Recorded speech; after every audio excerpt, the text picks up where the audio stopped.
Hello YouTube. This is not a comparison between these two watches, just looking at them side by side and thinking out loud. I guess this is an idea that somebody gave me in the comments to one of my videos, and I thought that it would be nice to look at these two watches. On the left we have the Baltic Aquascaphe. Baltic is a French micro brand. It's my only micro brand watch, and I really like it. I got the one with the creme dial, which is another nice name for far lume.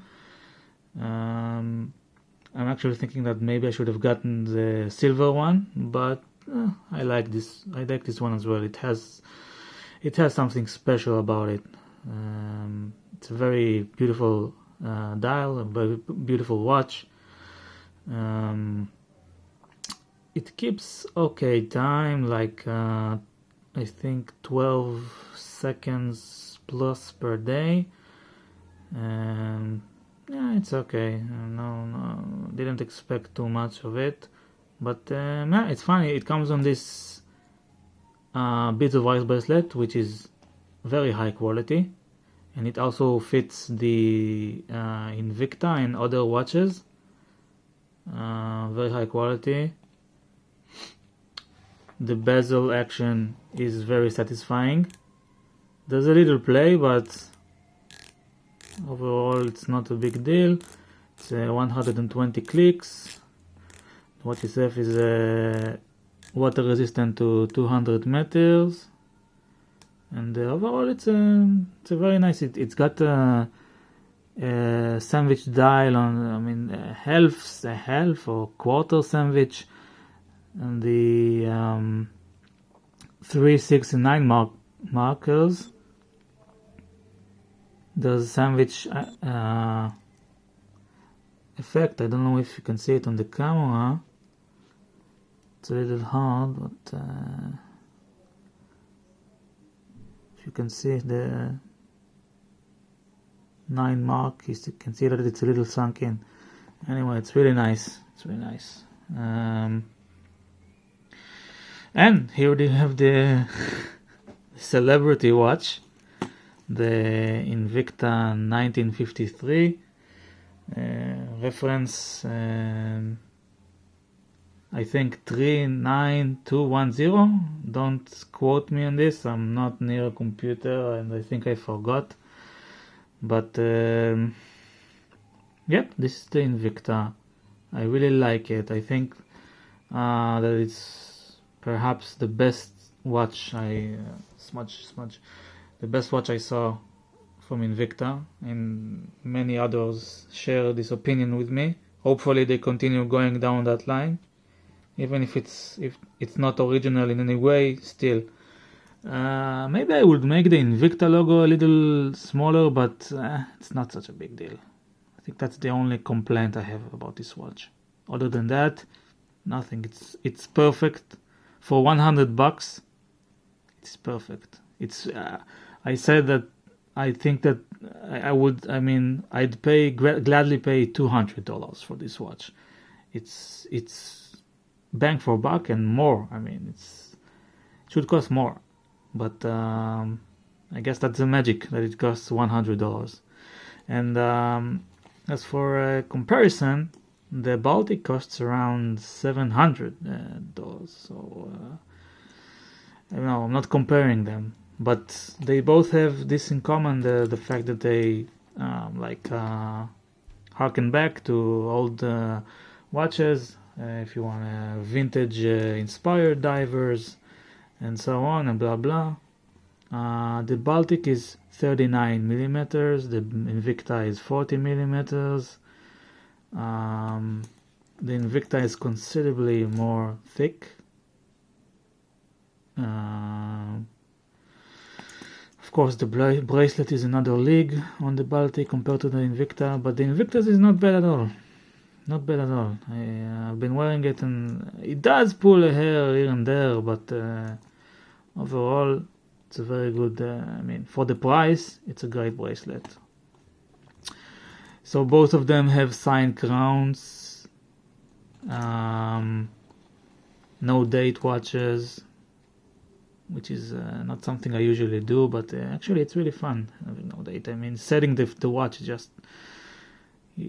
just take it out and wind the time, set the time, and that's it, which is fun.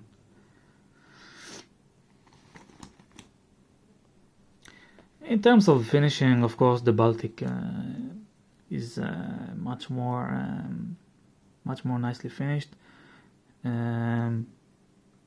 Although I gotta say that if I look at the lugs, I don't see any beveling here, while on the Invicta there is beveling, which I just noticed now, and it's pretty funny. I mean, considering the price difference. Not that it's such a big deal for me, but anyway. Case back here is a see-through case back, NH35A, and in the Baltic, it's a nice diver case back. The movement is the Miyota 9035, I think, or 39. Don't quote me on this.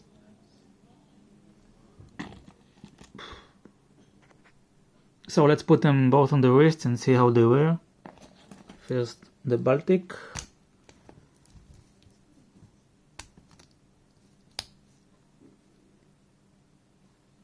Yeah, it wears well. I have a around 7-inch wrist, and it wears very well.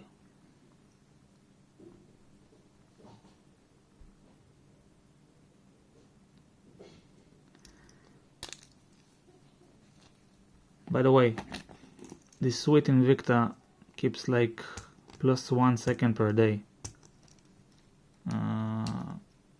which is way more accurate than the Baltic and almost all other watches that I own.